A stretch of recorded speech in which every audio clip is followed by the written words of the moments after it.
If you have just bought or you're about to buy the Avata360, especially if this is your first drone, this video is for you. Because there are a few things you want to know to fly safer, avoid beginner mistakes, and get much better footage right from your first flight. I have been flying the Avata360 since the start of the year with over 200 flights, so here are 15 quick tips to help you get the most out of it. The camera on the Avata360 is very good, and it also has very good lens flare control.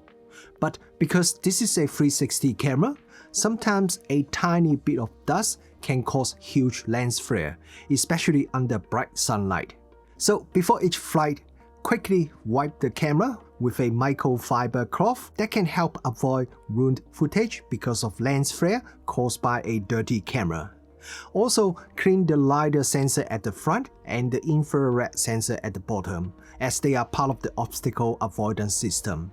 Check all the props to make sure they are not damaged. Also, spin them by hand to make sure they are smooth. Doing all this takes less than 30 seconds, but it can help ensure your drone flies safely and capture beautiful images. The great thing about a 360 drone is that you can reframe your footage when editing. You can move the camera angle and zoom in or out, but the more you zoom in, the less details your image has. So instead of just zooming a lot when you're editing, fly closer to your subject.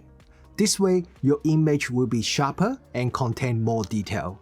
When shooting video, you can just leave exposure on auto. I find it works great.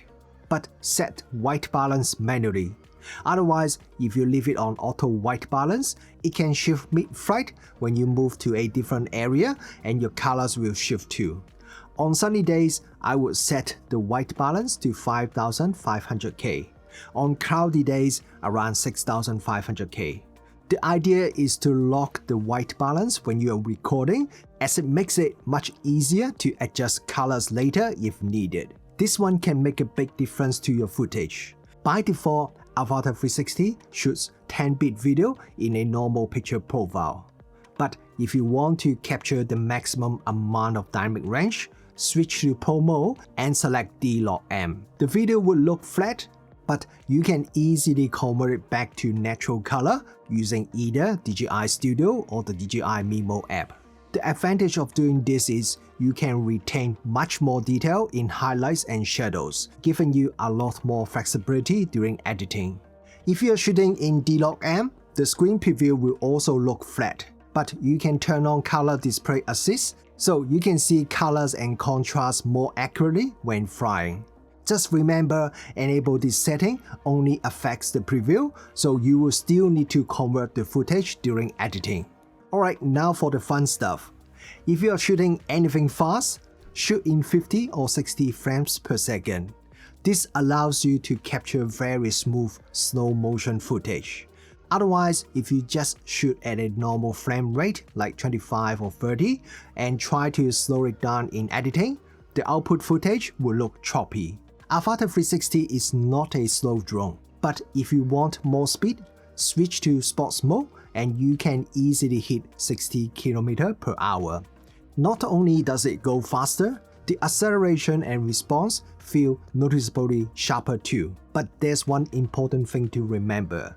Obstacle avoidance system is disabled in sports mode, so you are fully in control. That means it's on you to anticipate and avoid anything in your path, because the drone won't stop for you.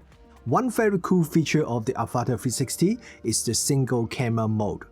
This gives you 4K footage using just one lens. Since there's no stitching involved and is using the best part of the lens, the image is actually sharper than the standard 360 mode. If you drop the resolution to 2.7K, you can even shoot at 120 frames per second. And to be honest, the 2.7K footage still looks pretty alright. But just be aware, in single camera mode, you lose 360 obstacle avoidance, and the drone also won't correct for camera tilt. One great advantage of flying the Avata360 with the RC2 controller is how easy it is to access settings through the touch screen. You can swipe down from the top for the quick settings menu but you can also tap icons directly on the main screen for quick adjustment and more information. For example, tap the camera icon at the bottom right to switch between auto and pro mode.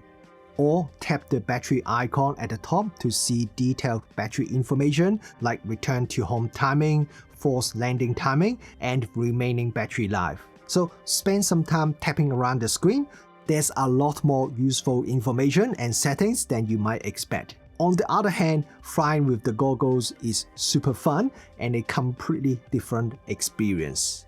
If you are using goggles, you can enable head tracking, which is disabled by default. With the head tracking feature enabled, when you move your head, the camera follows. It gives you a super immersive experience. You feel like you are flying in the sky. Some people may feel a bit disoriented the first time they tried it. If that's the case for you, just hover the drone and get used to it first. If you are flying with goggles on a humid day, they can fog up, but there is a defogging feature available on both the goggles entry and goggles free. Enable it and the internal fan will speed up to help circulate air and remove fog. Okay, here are a few more quick practical tips. If you bought the Fly More combo, you have the charging hub. If you use a normal USB supply, the charging hub would charge one battery at a time, starting with the one that has the highest charge. But with a 65 watt or higher charger, it can charge all the batteries at the same time. It will first bring the lower battery level 1 to match the highest battery, and then it will charge all the 3 batteries together. This makes charging multiple batteries much faster. If you got a few half-dead batteries and you don't have any USB power supply to charge them, you can use the power accumulation feature of the charging hub. Long press the button and it combines all the battery power into one.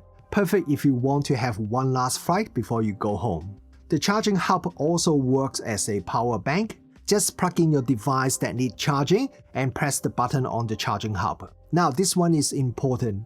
Don't rush the takeoff. Before you fly, make sure the drone has a solid GPS lock.